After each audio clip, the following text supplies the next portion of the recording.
Un saludo a todos, yo soy Fanodrich, les doy la bienvenida a este recuento o a este rewind como se dice en YouTube, para recordar todo lo que ha acontecido en el mundo fútbol en este año 2020, girando en torno al fútbol peruano, pero también teniendo en cuenta el fútbol internacional. Y antes de empezar con el video quería hacer unos breves anuncios, principalmente algo que ya les había comentado, que en el 2021 voy a empezar este nuevo proyecto, un canal aparte a este, para que no se mezclen los formatos, que es AK Fanodrich, lo voy a estar dejando en el primer comentario para que se puedan suscribir. En caso les interese lo que son los videojuegos, los streams, voy a estar transmitiendo tanto en AK Fanodrich como en Facebook, la página Fanodrich. Y quería rápidamente explicarles el formato de lo que va a ser los streams, que es básicamente los videojuegos que a mí me gustan, que es Warzone, FIFA, Ultimate Team, Fall Guys también. La idea es organizar campeonatos, tener una interacción más directa con ustedes. Bueno, principalmente jugar Ultimate Team, que es lo que a mí me gusta. No soy muy bueno, desde ya les adelanto, reniego muchísimo. Pero la idea principal del formato es poder interactuar con la gente que sigue el canal y poder aprovechar para poder hablar ya de cualquier tema, del tema que esté en tendencia en ese momento, de cosas de la vida, lo que vaya fluyendo. También quería aprovechar para agradecerle a las ya más de 400 personas que se han suscrito al canal AK Fanodrich, a pesar de que es un canal que aún no sube ningún video. Se les agradece mucho el apoyo que le están dando tanto a este canal Fanodrich Podcast, que va a seguir subiendo videos de fútbol, como al canal AK Fanodrich. Y bueno, sin mucho más que decir, empecemos con el video del rewind del fútbol 2020. El año 2020 fue un año raro, un año impensado, un año insólito, un año de mierda, claramente. Y hablando del mundo fútbol, el 2020 le quitó al fútbol su principal atractivo, aquello que lo distingue de otros deportes. 2020 le quitó al fútbol el color de las tribunas, la pasión de la gente alrededor de una cancha. Alguna vez Eduardo Galeano dijo: jugar sin público es como bailar sin música. Pero bueno, la industria del fútbol no se podía detener, y siendo honestos, nosotros tampoco queríamos que se detenga, porque dentro de todo, el fútbol llega a ser un escape a los problemas, a menos que seas hincha de Alianza como yo, y el fútbol no es un escape, sino que es un problema más, la puta madre. En fin, continuando. ¿Qué pasó en enero? Enero parece tan lejano, y es que en enero el fútbol todavía no estaba lleno de protocolos, el mundo no conocía la distancia social, no teníamos ni la menor idea de lo que se nos venía encima. Y de la misma forma, en enero Alianza tampoco sabía lo que se le venía. En enero Alianza empezó a presentar su gran plantel de figuras entre comillas, pero la prensa se encargó de venderle a la gente que Alianza estaba armando el equipo soñado. Alianza empezó la temporada con tipos que habían comprado una deuda y se sentían dueños, y la prensa se encargó de decirle a la gente de que Alianza era el nuevo rico del fútbol peruano y que se venían días muy felices para los hinchas blanquiazules. Nada más alejado de la realidad. Era 15 de enero y Magali ya había lanzado su primer ampay. Yandesa y Carlos Ascuez habían celebrado su regreso a Alianza organizando una fiesta. Pablo Bengochea creyó poder manejar la situación y simplemente declaró que las fiestas eran divertidas y que no pasaría más. El 22 de enero Alianza presentó su plantel. Lo más destacado de esa noche sería el baile de Tilín Zúñiga y el gol de Yandesa pidiendo perdón a la hinchada por ese desliz que cometió una semana antes. Todo parecía estar arreglado. Mientras tanto, en ATE, la U había contratado al sensei, por así decirlo, de Bengochea. Había llegado para ser técnico de la U después de varios años sin actividad y trajo un par de jugadores uruguayos a la U, como Alonso y como Dos Santos, además de Urruti. Finalmente jugarían la pre-Libertadores, eliminarían al Carabobo y el equipo de Gregorio Pérez ilusionaba a la hinchada de la U. Y así es como llegamos a febrero, los últimos días de libertad que nos regaló el 2020. El comienzo de febrero no fue nada grato para los hinchas de Cristal, quienes empezaron el año con una humillación ante el Barcelona de Guayaquil, que no tuvo ningún problema para despedazar al equipo de Manuel Barreto, que estaba muy verdecito, muy tierno para ser técnico de Sporting Cristal. Pero como no hay mal que por bien no venga, este resultado desastroso permitió la llegada de Roberto Mosquera a Cristal. ¿Cómo acabaría esa aventura? Bueno, espérense que todavía no llegamos a diciembre. En febrero también se jugó la siguiente etapa de la Copa Libertadores. La U de Gregorio Pérez terminaría eliminado contra Cerro Porteño en Paraguay, y aquí empezarían nuevamente los problemas en Alianza. El 17 de febrero, con el campeonato ya comenzado, Magali TV seguía rompiéndole en rating porque nuevamente Carlos Ascuez y Yandesa eran ampallados en una discoteca. Esto terminó por generar la ruptura entre Pablo Bengochea y estos jugadores. Asimismo, Bengochea empezó a ser cuestionado por sus anteriores declaraciones diciendo que las fiestas eran divertidas. Pablo Bengochea creyó que podía manejar la situación porque también creyó que estaba lidiando con personas racionales. Y bueno, claramente estos tipos tenían un maní en el cerebro. Y antes de que acabe el mes de febrero, Yandesa estaba decidido a batir un récord. Volvió a ser ampallado nuevamente por Magali Medina, después de que lo habían perdonado no una, sino 2 veces. Pero como no todo fue malo, Sport Huancayo jugaría contra Argentinos Juniors e increíblemente lo eliminarían de la Copa Sudamericana. Esto obviamente es una notición, porque que un equipo peruano elimine a un argentino es una notición. Y así es como llegamos a marzo, el momento en el que todo se empezó a ir a la mierda. Pero antes de que todos nos vayamos al Joraca, Boca salió campeón en Argentina. Y esto es muy importante por una serie de eventos que ocurrieron alrededor de este título de Boca. La campaña la había hecho Alfaro, la terminó Russo, pero Boca le llegó a quitar el título a River en las últimas fechas del torneo argentino. Le quitaron a Gallardo la oportunidad de ser por primera vez campeón de la Argentina. Fue una reivindicación para Boca Juniors después de todas las humillaciones sufridas por River en la Copa Libertadores. Y es que la rivalidad más grande del continente escribía una nueva página y finalmente Boca lograba sacarle algo a River. Pero esto no es lo único importante de este partido, y en estos juegos del destino que tiene la vida Maradona, la última cancha llena que pisó el Diego fue la Bombonera, en una noche que Boca salió campeón. Le hicieron el homenaje correspondiente y todos sabríamos un par de meses después que no sería solamente un homenaje, sino también una despedida. En marzo también empezaría la pesadilla de todos los años para los clubes peruanos, la Copa Libertadores. Con la U y Cristal fuera en las primeras instancias, Alianza y Binacional empezaron a vivir la pesadilla de la fase de grupos. Alianza recibiría al Nacional de Uruguay, quienes le marcarían uno de los goles más rápidos de la historia de la Copa Libertadores, y ya está, con eso le ganaron el partido. Por otro lado, Binacional sorprendería, o quizás no tanto considerando que estaban a 4000 metros sobre el nivel del mar, pero le ganaría al Sao Paulo de Dani Alves. Recordemos que se hicieron muchos esfuerzos para que Binacional pudiera jugar en Juliaca, se compraron las luces para el estadio, que solo se usarían ese día. Después de la derrota contra Nacional de Uruguay, Pablo Bengoechea tomó la decisión de renunciar. Ese mismo fin de semana se jugó el único clásico del fútbol peruano del año 2020. La U recibía en el Monumental a un Alianza que ya no tenía técnico. Pablo Bengoechea decidió simplemente presentarse para acompañar al equipo y Gregorio Pérez fácilmente pudo ganar el partido 2-0 en lo que fue una despedida, creo yo, injusta para Pablo Bengoechea. Pero ya acá siendo honesto, Pablo Bengoechea tuvo un timing perfecto porque se quitó justo antes de que cierren todas las fronteras. Ese día también volvió a jugar un partido en el fútbol peruano Beto da Silva e increíblemente, y aunque les parezca broma, jugó los 90 minutos. Bueno, digamos que jugó porque nadie lo vio jugar, pero estuvo en la cancha.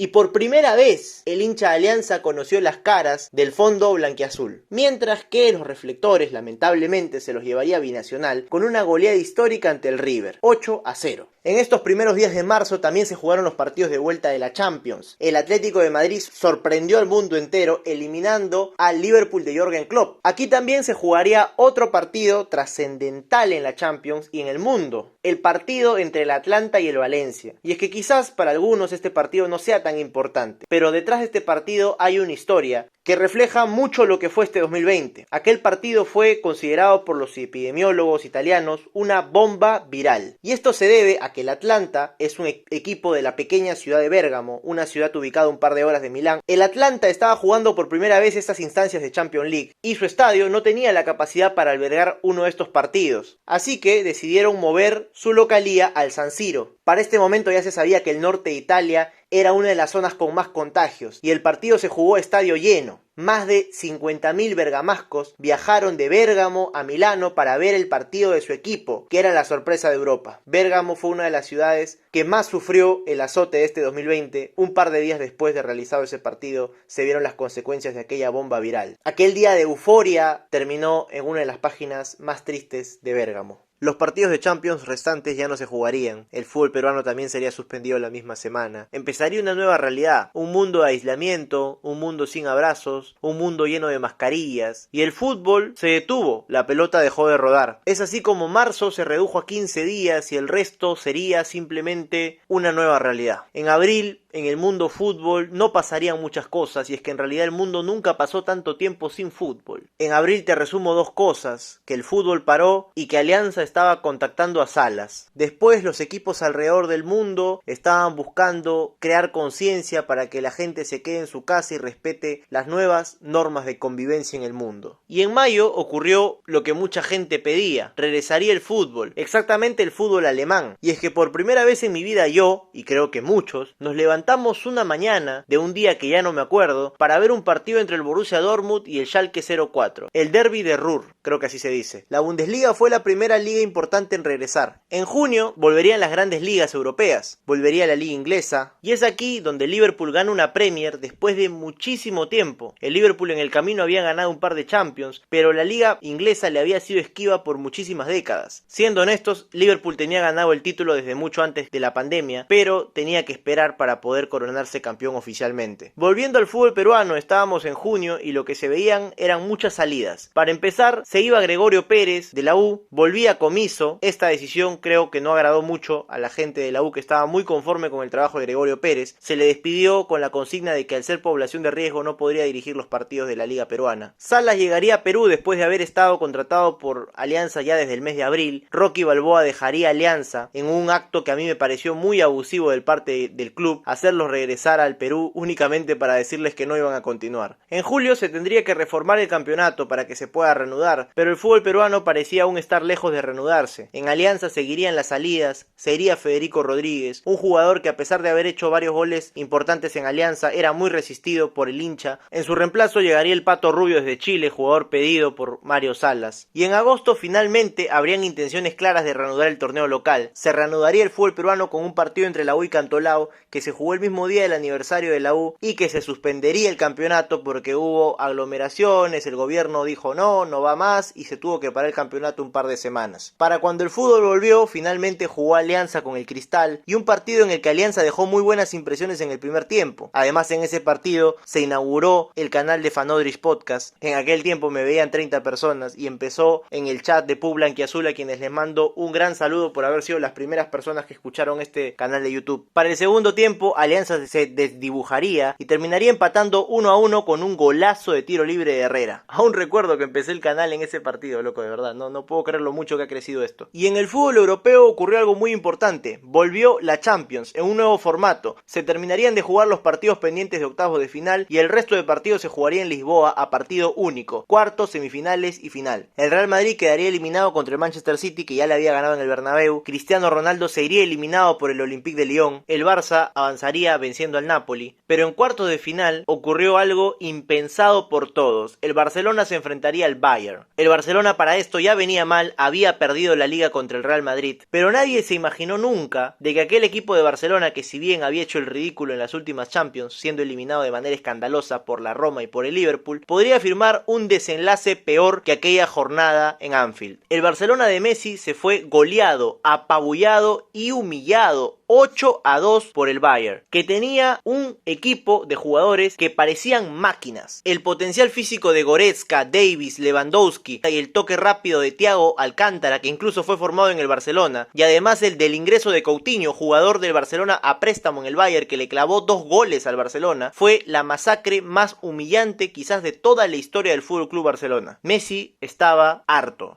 Este Bayern no se complicaría la vida, llegaría a la final contra el PSG de Mbappé y Neymar. Finalmente, con un gol de Coman, el Bayern le ganaría la final al Paris Saint-Germain y se consagraría monarca de Europa. Pero la noticia bomba del fútbol europeo también ocurrió en aquel mes. Messi mandó un burofax comunicándole a la directiva del Barcelona, comunicándole a Bartomeu, que básicamente es el fondo blanquiazul versión blaugrana, que ya no tenía intención de seguir otra temporada más en el Barcelona. Se hablaba de que Messi ya tenía todo arreglado para irse con el Kun Agüero y con Guardiola al Manchester City. Estaba decidido a irse del Barcelona y no había vuelta atrás. En septiembre, todos los reflectores se los llevaría la novela Messi, y todos los temas relacionados a su fichaje por el Manchester City tenían más capítulos que una novela de Canal 4. Finalmente, el Barcelona, liderado por Bartomeu, amenazó con llevar el tema de Messi incluso a juicio. Esto haría retroceder a Messi, quien finalmente diría que no se iba del Barcelona porque no quería acabar haciéndole juicio al equipo de su vida. Es así como Messi se quedó en el Barcelona prácticamente secuestrado por la directiva de Bartomeu. Volviendo al plano local, el Alianza de Salas no encontraba el rumbo. Él decía estar cada vez más cerca de su estilo, que el equipo le dejaba sensaciones dulces, pero la realidad es que el hincha veía con muy poco entusiasmo ya el proyecto de Mario Salas. Fue así como Alianza disputó su partido en aquel momento más importante del año contra el Estudiantes de Mérida. Alianza tenía un duelo directo con este equipo para poder, aunque sea, clasificar a la Copa Sudamericana. El Estudiantes de Mérida era un equipo que no había jugado hace 6 meses, que además tenía al entrenador en otro país y que los dirigía por Zoom. Alianza estuvo ganando el partido 2-0 y lo terminó perdiendo 3-2 con un penal al último minuto. Una película de terror que sería el punto de quiebre de aquel año de Alianza. Recuerdo muy bien el video que hice para este canal y fui bien claro en decir que Alianza se iba a ir a segunda, jugando así y con los jugadores que tenía. En el campeonato local, Mario Salas tampoco encontraba respuestas. Por su parte, Binacional ya jugaría la Copa Libertadores al que chucha. Se comería goleadas en todos los partidos restantes. En el mes de octubre, la U saldría campeón de la Apertura. Además, regresaría a la Copa Sudamericana, Huancayo conseguiría avanzar una fase más. Alianza terminaría la Apertura, complicado con el descenso, y al final de este ese mes, el 30 de octubre exactamente, Alianza decidiría echar a Mario Salas. Pero en octubre también regresó la selección. La selección jugaría ante Paraguay, empatando 2-2 y dejando una buena performance, una buena imagen. No parecía mal negocio en ese momento. Carrillo destacó metiendo 2 goles. Jugaría otro partidazo contra Brasil. El partido contra Brasil nos ilusionó a todos, y es que Perú le jugó de igual a igual casi todo el partido. Y quizás podría haberlo ganado de no ser por el descarado robo de Bascuñán. El árbitro chileno tuvo la predisposición de perjudicar a Perú desde el primer tiempo. Quizás uno de los tipos más odiados este año en el Perú y que tuvo que salir escoltado del país. Neymar metería 3 goles aquel día. Bascuñán se inventaría un par de penales. Lamentablemente Perú perdió aquel día contra Brasil después de haber estado ganando 2 veces en el marcador. Ese día también expulsarían a Carlos Zambrano por un codazo a Richarlison y le darían 3 fechas. Pero finalmente el equipo de Gareca dejó una muy buena sensación. A pesar de no tener a Paolo Guerrero, la sensación que dejaba el equipo era de que ya tenían un nivel consolidado y que eran un equipo que estaba listo para complicar a cualquier selección. Y justamente después de estos partidos, la Padula mandó un mensaje directo. Se tatuaría en el hombro un indígena, que esto causó controversia porque decían que era un indígena norteamericano y que la Padula no tenía ni idea del Perú, que cómo se va a tatuar eso. Bueno, la Padula usó este tatuaje que después explicaría que era por una fiesta en Paramonga, para decirle a Gareca: oye, estoy aquí, deseo jugar por el Perú. Es aquí donde empezaría la novela de la Padula, pero para contarla empecemos con noviembre. Noviembre, 11º mes del año. La novela La Padula acaparaba portadas. Toda la prensa estaba a la expectativa de si le darían la documentación para que la Padula sea oficialmente peruano. En el caso de Gianluca no tenía que nacionalizarse, simplemente tramitar su DNI. Esto obviamente iba a demorar bastante y se entendía de que la Padula llegaba para la fecha de marzo. Pero como es un jugador de fútbol y esto es un país apasionado por el fútbol, el gobierno hizo todo lo posible para que la documentación de la Padula vuele y llegue lo más rápido posible y la Padula pueda jugar la fecha doble de noviembre. Considerando de que no íbamos a tener ni a Jefferson Farfán ni a Paolo Guerrero, la llegada de la Padula era esperanzadora para afrontar los partidos contra Chile y Argentina. La Padula llegaría al Perú en un contexto de caos, todos recordamos. Creo que tendría 3 presidentes la Padula. Llegó al Perú y tuvo 3 presidentes.